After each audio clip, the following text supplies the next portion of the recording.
And now, the last word with Rick Casey. There's a lot of talk about rigging elections these days.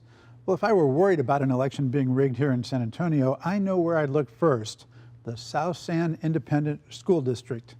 South San is historically the petri dish for voter fraud in Bexar County, and I'm not talking ancient history.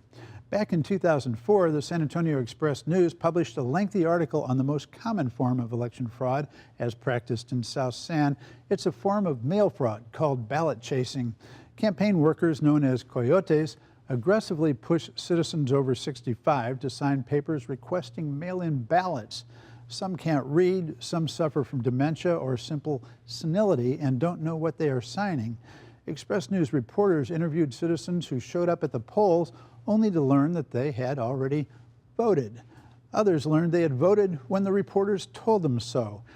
That is impossible, Petra Alvarez said upon learning she and her husband Daniel had voted by mail. Who did we vote for?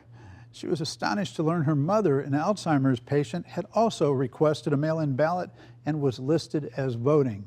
One of those accused of gathering mail-in applications was Edgar Lopez, a failed school board candidate and the brother of a board member who shows up later in our story. Edgar Lopez said he was only trying to be helpful when he went door to door with applications.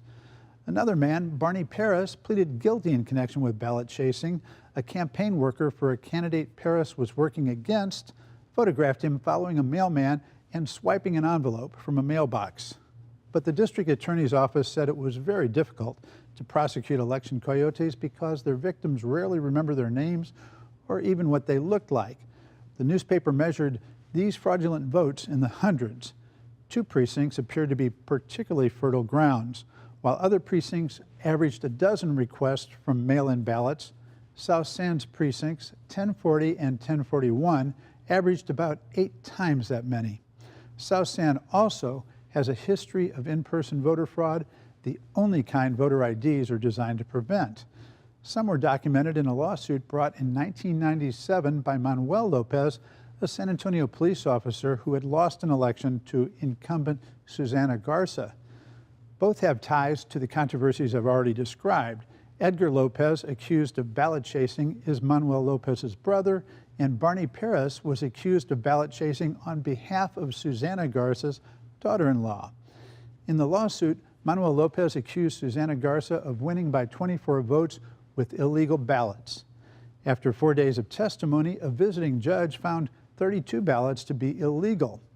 Some were mail votes, but they also included 4 convicted felons who were permitted to vote in person and several others who did not live in the district. A few were not citizens, and one man voted twice. Lopez was the hero in uncovering the voter fraud, but his armor tarnished quickly when he took office. Virtually his first official action was to convince a bare majority of the board to hire the lawyer who handled his lawsuit as the attorney for the district. Despite the fact that this lawyer was only a few years out of law school and had no school law experience, he was given a 5-year contract that paid 50% more than the previous experienced law firm.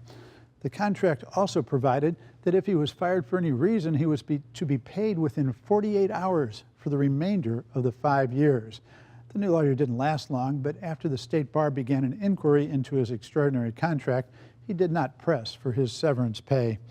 So there is such a thing as voter fraud, and even in-person voter fraud. But there are 2 important factors to stress. First, the fraud could be effective because the election drew only about 1,200 votes. Second, the election was run by the corrupt school board itself, not by the county nonpartisan election office. In other words, rigging an election in South San was much easier than rigging a presidential election. And that's it for Texas Week. See you next time.